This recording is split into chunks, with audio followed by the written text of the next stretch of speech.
vamos a seguir con este tema que es el uso de las nuevas tecnologías en el sector energía. Vamos a invitar al escenario a nuestros panelistas, la señora Una Shortall, secretaria general adjunta del Council of European Energy Regulators, ella viene de Irlanda, por favor adelante, y al señor Elkin Henao, director de gestión de conocimiento e innovación en ingeniería especializada de IEB Colombia. Adelante, por favor.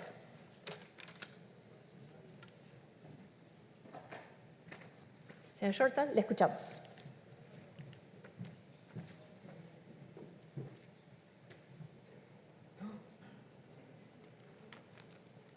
Okay, good afternoon.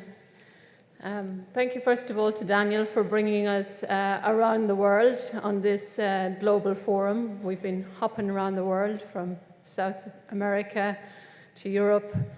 I'll bring you on another bit of a tour of Europe, a little bit away from Estonia, but including Estonia. And I'll talk to you about who we are. We're the Council of European Energy Regulators, a little bit about the European energy transition, and some recent work that we've been doing in Europe on technology and digitalization. Okay, so this is who I represent. It's the Council of European Energy Regulators. That's 39 European national regulators in Europe. And that's, sorry, I've gone back. Oops. I guess, let me see, sorry about that. Okay, so we represent the regulators all the way from Georgia there on the extreme east, over to Ireland, where I'm from, up to Iceland and down to the Mediterranean. So that's who we represent.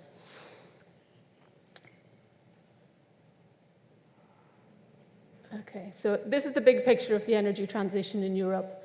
We have 2020 targets, that's the year 2020, it's easy to remember them. It's 20% energy efficiency, 20% renewable energy, and a 20% reduction in greenhouse gas emissions. We're now on looking at the 2030 targets, that's a 32.5% reduction, growth in energy efficiency, 32% target for renewables, and a reduction of 40% in our greenhouse gas emissions. As March said, we want to be carbon neutral, that is, in net terms, zero greenhouse gas emissions by the year 2050. The reason for doing this is to try and reach our commitments to the Paris Agreement, which Professor Lachant spoke at large about this morning. How do we get to that point? Well, the European Union has just introduced this year a new set of regulations and laws. It's called the Clean Energy Package, CEP, we refer to it as. I won't do it justice now in the next few minutes because it's 8 different pieces of legislation, and it covers everything from the governance of how we as national member states have to reach action plans and so forth.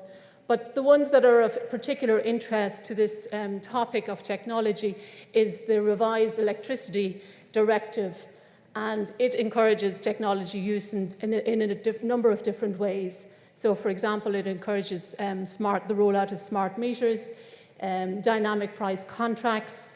It also provides, for the first time, it recognizes what we call energy communities, citizens' energy communities, renewables energy communities, and it acknowledges and recognizes aggregators. So in Europe, in the Council of European Energy Regulators, what we've been working on and what we've put in place is for the next 3 years is what we call a 3D strategy, and these are words you'll have heard throughout the day: digitalization, decarbonization, and maybe the new one for you is what we call dynamic regulation. Okay, digitalization is not a name in itself. What we want is digitalization in the consumer interest. So we know that digitalization creates huge opportunities for consumers, but there are also some risks as well. And Mark spoke a little while ago about the risks of cybersecurity and data protection. We heard a lot this morning about decarbonization and the emphasis on decentralization that goes hand in hand with that. We're interested in decarbonization, But as regulators, we want decarbonisation at least cost. And that's terribly important for us. And that's a lot of speakers have spoke about this morning in terms of getting rid of subsidies. And that's what we're trying to do in Europe as well. And the last one is dynamic regulation. So what do we mean by that? As regulators, we know that we have to have stable regulation, but we believe that regulation should be stable, but it should not be static. And as regulators, what we're trying to do is anticipate the changes ahead and to adapt to and facilitate new technology, business innovation, new business models. So this objective or pillar of dynamic regulation also supports our other two pillars of digitalization and decarbonisation. Okay, so last year we put our heads together as a collective of energy regulators to try and identify what are the 5 key technologies, what are the game changers that we're seeing in Europe in terms of technology, and what impact does that have on regulation. So we took very much a forward-looking view. The first phenomenon that we see is what we call the smart home technology and the Internet of Things. Now, the smart home technology or applications vary in terms of sophistication. So it can be anything from smart switching to turn on and off your lights, or it can be smart heating appliances to heat up your rooms remotely. So there's a very interesting one called Cozy Nordic, and that's where in Finland they're using applications to heat up your room, so it predicts how much time it needs to heat up whatever room in your house. And it uses predictive heating, and it calculates the minimum time, but it also links it to the Nordic spot price. So it's not just a convenience, the consumer is also saving money. And so it estimates that a consumer will save between 500 and 700 euros a year using this Cozy Nordic mechanism.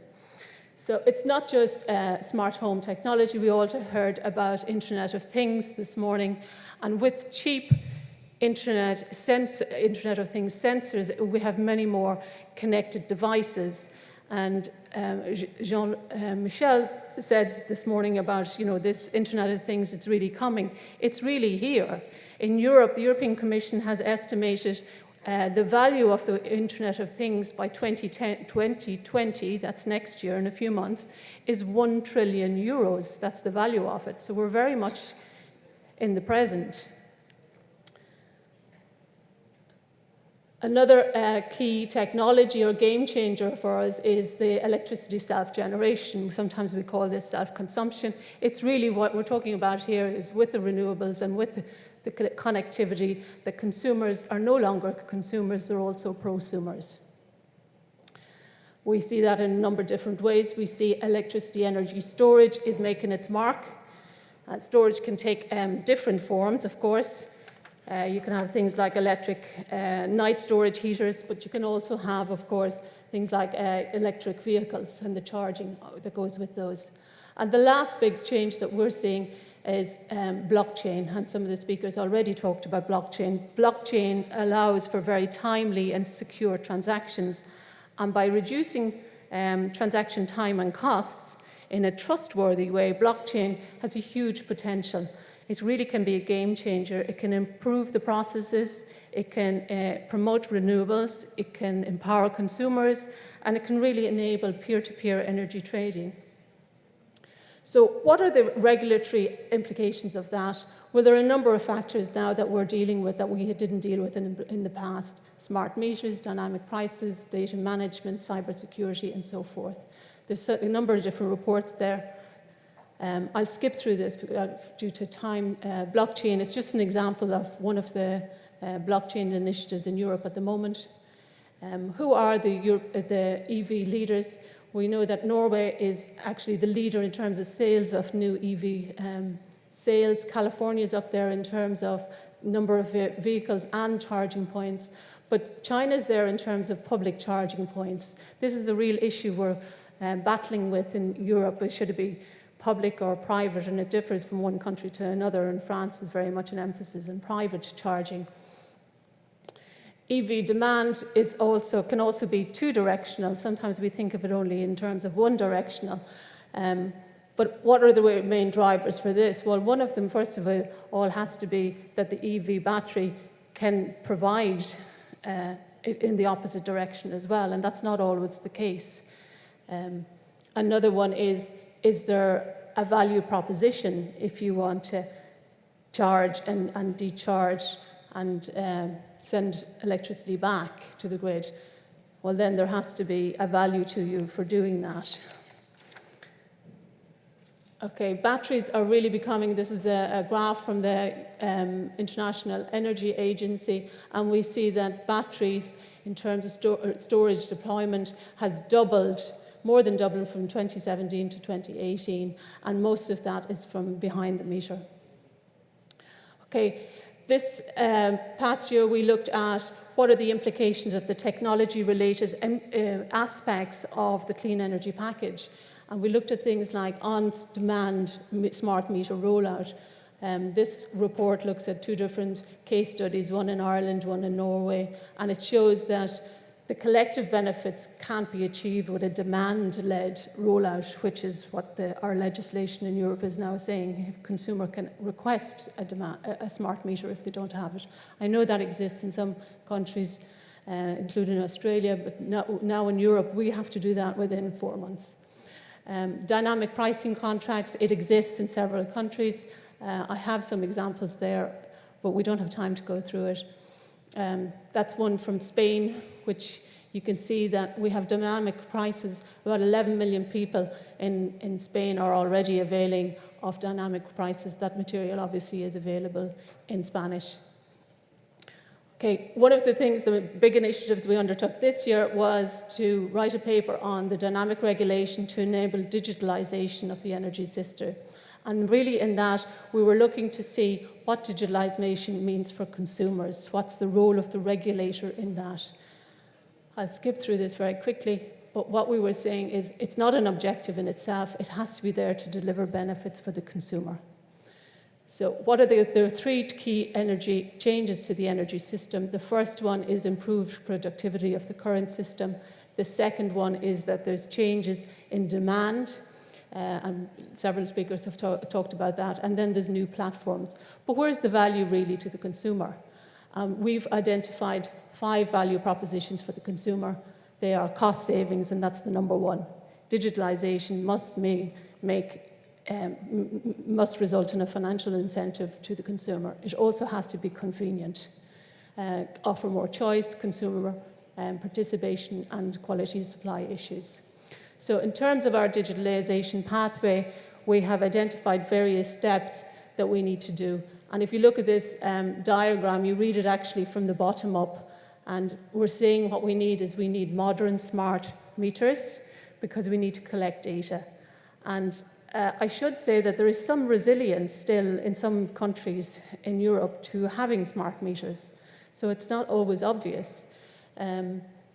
We don't only need the smart meters, but we need to collect data, but we also need to make sure that the market participants have access to that data. So we have a strong emphasis on interoperability as well. And the reason we want to do that is ensure that everybody can avail of the data.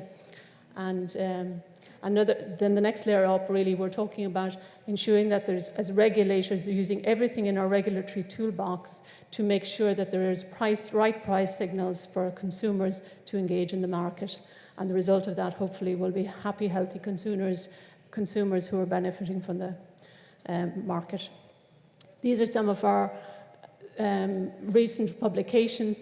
At the last one there, I was hoping this would be published this week and that I could share with you, but I can't. It's a report by the European Commission. I've been one of the external reviewers of the report. It's coming out by the end of the month, and I do recommend you read it because it talks about what they call use cases or utilization cases, and it looks at 10 different digitalization examples.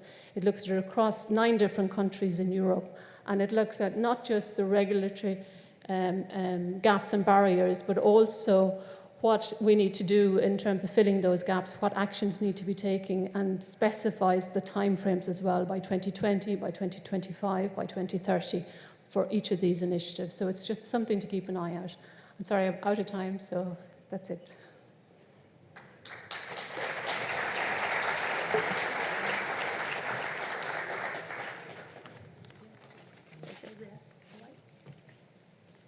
Muchas gracias a Una Shortall. Ahora escuchemos a Elkin Henao. Adelante, por favor.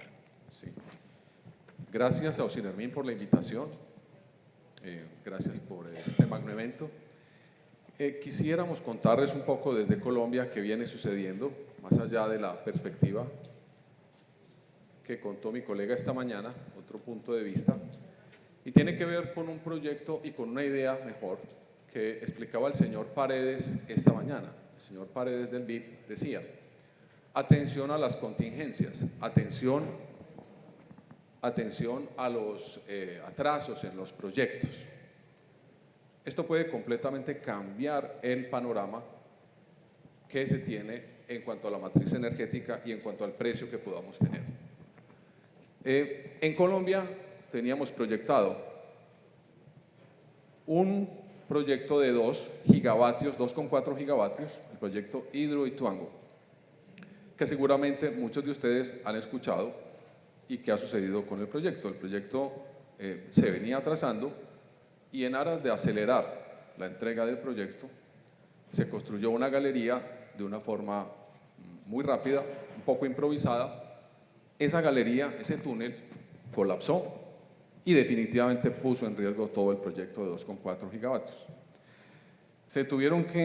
Tuvimos entonces que pasar de la tendencia que teníamos a temas de urgencia y aplicar el plan B que se tenía en el plan de expansión. Un paréntesis, nosotros tenemos como energías renovables no convencionales las hidráulicas hasta 20 megavatios, lo cual puede ser un poco diferente en cada país, el resto pues sí es igual.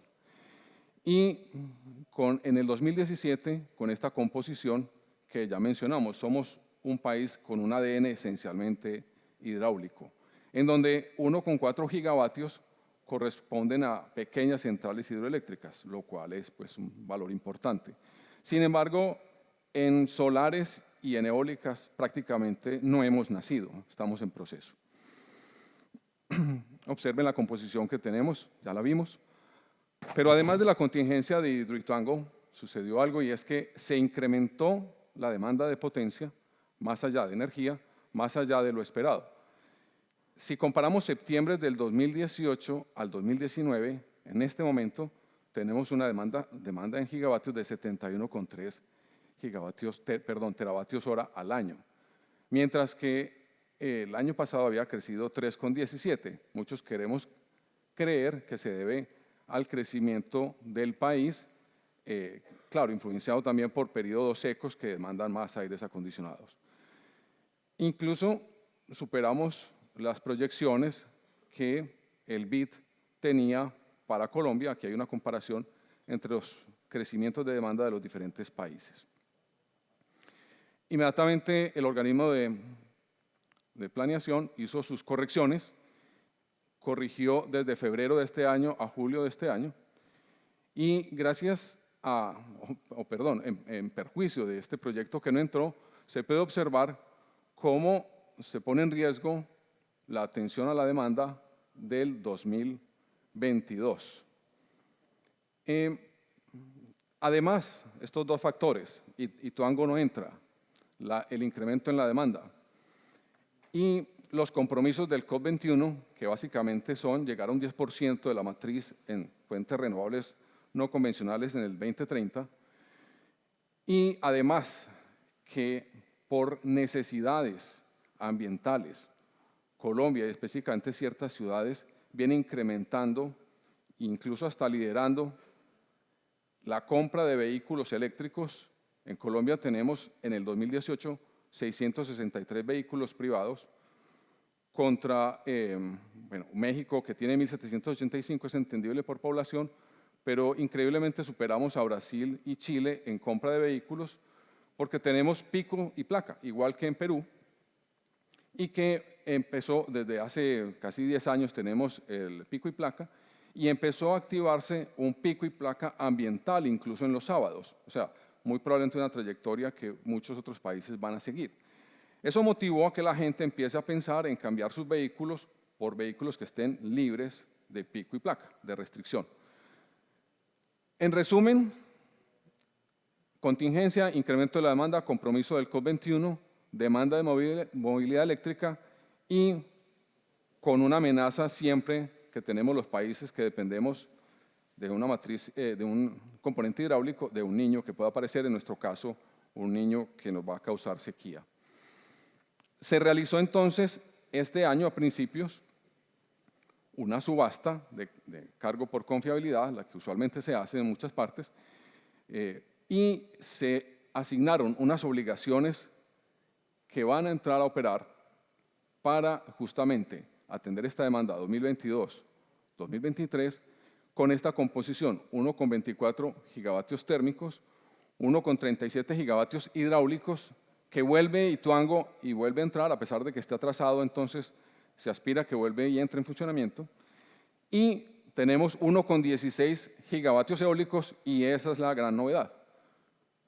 Entra la energía eólica aquí a jugar un papel importante, un poco presionado por las circunstancias, vamos a llegar a ciertos compromisos del COP21, porque veníamos, como decían esta mañana también, un poco lentos y rezagados en el tema.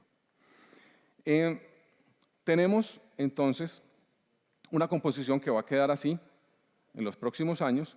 Vamos a pasar con una generación que seguirá siendo hidráulica, pero vamos a incrementar y aparece la eólica con un 5%.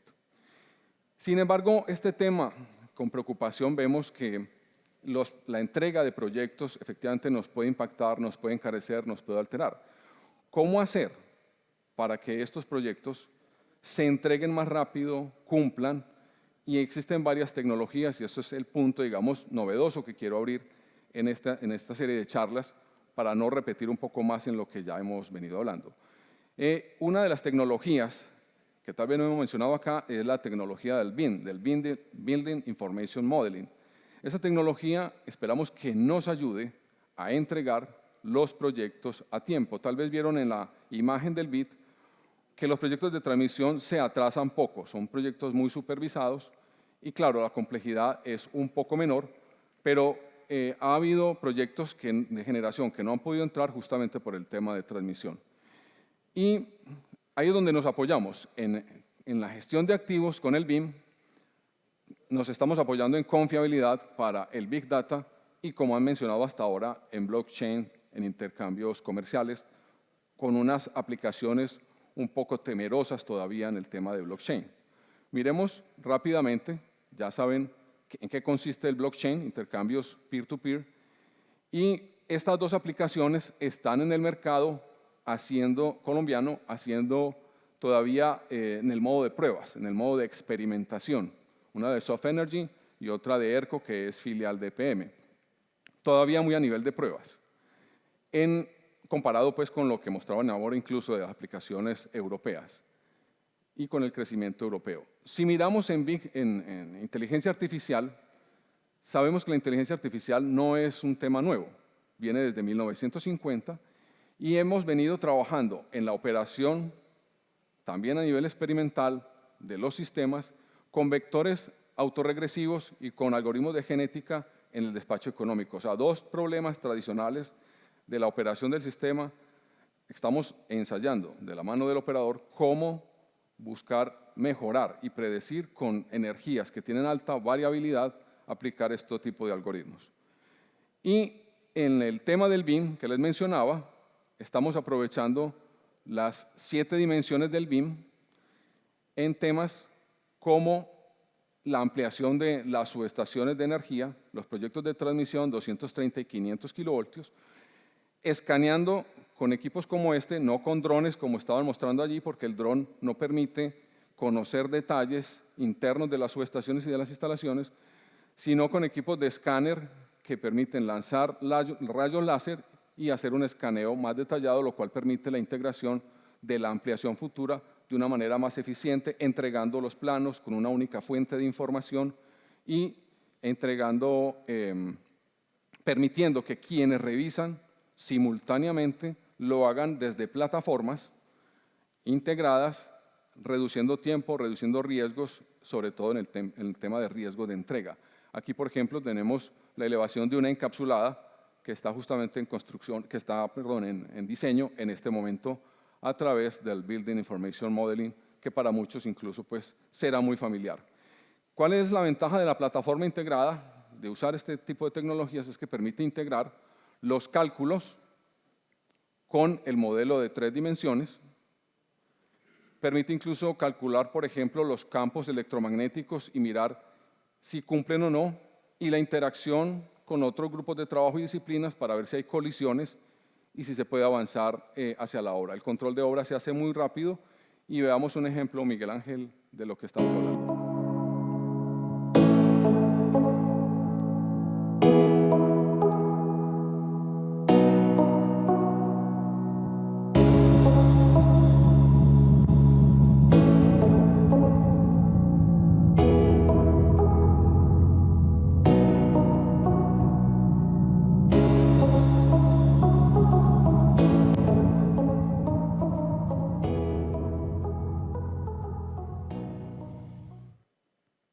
Entonces, confiamos en que las tecnologías nos ofrecen y nos cambian de esas crisis y de esas necesidades, nos las convierten en oportunidades, siempre dejando la tecnología pues, en su debido nivel y con su debido conocimiento y aplicación. Muchas gracias.